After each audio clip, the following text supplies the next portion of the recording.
Hello and welcome back to Beyond the Veil background information.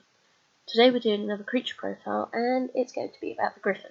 Now, although the Griffin does get pulled into the category of the night predators known as the Owls, they're not really considered dangerous or on the dark side, if that makes sense. However, it's a very old system in which basically anything predatory is put in the category of the Owls. This also includes the Phoenix, which I will be talking about next month. Anyway, as always, it starts with a quote from a story where they're mentioned or a story that they feature in, and then I'll discuss the information that I have, the sources I had, and then I'll actually give you the creature profile. Okay, so let's get started. The situation amongst your friends seems to be falling apart. There's a massive battle on the Barcelona front. They are making bonfires and throwing the stunned vampires onto it. I can't say it upsets me completely. My kind was prisoner to yours, and our names blackened to humans because of it. The vampires are getting what they deserve. Quote from Nicodemus in The Loveless Viper. When I was a kid, I was not only big on dinosaurs, but also into dragons and mythical creatures. One of the books given to me was an Osborne book on mythical creatures, and the first story in it was The Terrible Griffin, a story my granny would read to us that we all enjoyed. Later I would learn that the idea of the griffin could potentially come from the skulls of the Protoceratops dinosaur, with its great big beak, and as I thought, very interesting. But something I'd also later learned was that this terrible griffin story was actually rather unusual in being about a bad griffin, which I've rarely found since. Now, something that I used to hate in school was that I know there were different ways to spell Griffin. That includes Griffin, Griffon, which is with the PH, and whatnot, so please don't ever get touchy on someone for their varied spelling. As you learn with things like angel names and whatnot, there are varieties. Most griffins tend to turn up in medieval heraldry and crests that you may see all over Europe, but the griffin is far older, coming from Central Asia, ancient Iran, and ancient Greece. In fact, it's a creature that's very interesting in how it is perceived as a guardian of treasure, servant of the gods, and I like the idea of the following. As it is the head, wings, and talons of an eagle, the king of birds, and the back end, ears, tail, and hind feet of a lion, the king of beasts, it is therefore the combination of both to become the most majestic of creatures. Though descriptions on wings vary, with images like the Colossus having no wings, the features of eagle and lion remain consistent throughout descriptions, though sometimes it's a camel's tail or a horse's ears. They've been seen as a symbol of divine power and even linked to Christianity, and yet they are thought to be vicious and truly powerful if someone dares to steal from their hordes. In the story of the terrible griffin, the griffin stole the oxen from a farmer, devoured the stubborn one of the pair, but the farmer gathered up a posse, and together they shot the griffin in the chest with arrows as it slept, and it keeled over and died. It is probably the only malicious griffin story I've ever heard, as in Greek mythology, these guys were Zeus's servants, and even in Middle Ages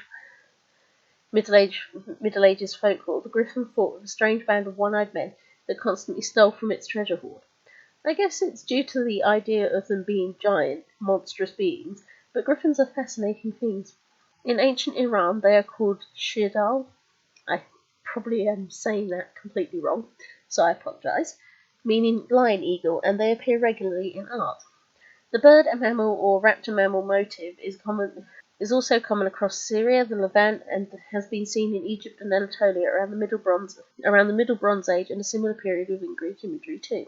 They are also seen in Scythian animal art, which of course is Central Asia, and would link into the regions where the Protoceratops can be found. They are found later in jewellery in other regions or in reliefs, and some believe that the griffin is thought to guard and ward off slander. But this could all come from medieval interpretations who created the whole story around the beast. So in the Middle Ages, folklore went that the griffin paired for life, and if its partner died, it would never have another. This folklore also stated its claws could be used in medicine and feathers could be used to cure the blind. Like with unicorn horns at this period, fake eggs belonging to ostrich and claws that were almost likely the horns of certain antelope were produced as proof of its existence.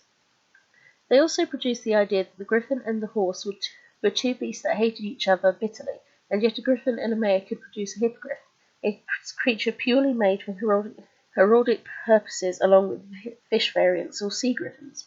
but its main show is in literature with Persian poetry. The writings of Philostratus, who claimed them to be Indian, to later writers including Dante meeting one dragon in a chariot that leads to him seeing Beatrice, to Milton mentioning their legend and describing Satan. Not to mention being a character in Lewis Carroll's Alice's Adventures in Wonderland. One of my own favourite depictions is in the Warner Brothers film The Magic Sword Quest for Camelot, an adapted version of The King's Damsel by Vera Chapman, where the evil Ruber has a pet griffin who I really adored. I also use griffins in my non-romance stories about a world called Yedidia, with griffins the secondary major species after dragons, whose goddess Gimlet is the goddess of the stars. Hence a profile picture for one of my griffin is here, but that's all there is. So, how do they work into the owl category of my Beyond the Veil universe? Well, griffins are a favourite creature of mine, but because of their role as guardians and their references in Milton and Dante, I wanted to include them, but not as demonic as I did with dragons. Instead, I decided that they would be a creature made not by the Almighty, but by the angels to help guard the veil. But as time went by and the chaos that happened, with demons running around took hold, they became general guardians of the light, but due to being man-eaters and captured by vampires for their courts, not to mention their bad attitude towards horses, there was always a suspicion amongst the light races that they would eat humans if given the chance. Therefore, the griffins took on more human forms to seem less predatory, so here's the info about them. Side: light, mistakenly put amongst the dark during the times of the demon dragons.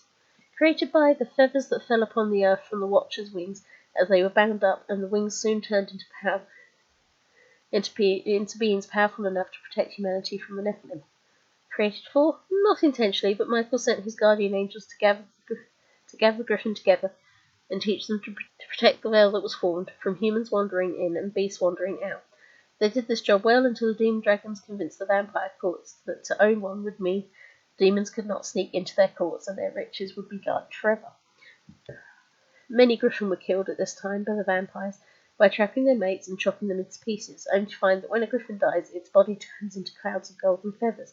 But the griffins then chose to protect the items of all the other beings in the veil that vampires hoarded, including protecting and guarding virgin daughters in regions known for taking them.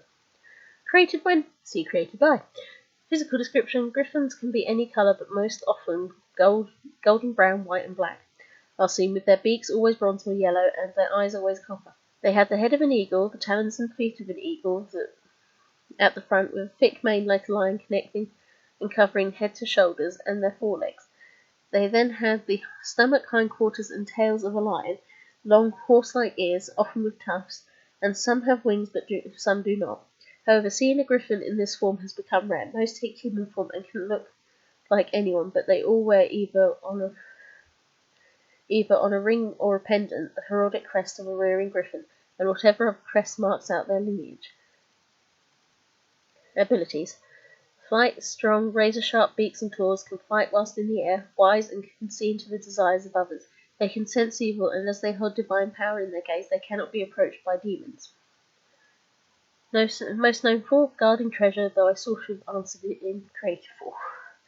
Weaknesses: as one of the truly monogamous species in the Vale, when their mate is captured and hurt, they experience the same pain and become weakened, even dying when their mate does. Those that pair with non-griffins as well can be led astray, and divorce is a great shame upon a griffin, and can see them cast out by their fellows. Number: they're very rare, with only about 500 of them known, but as they tend to remain in their human forms, it is hard to tell if some are not just hiding.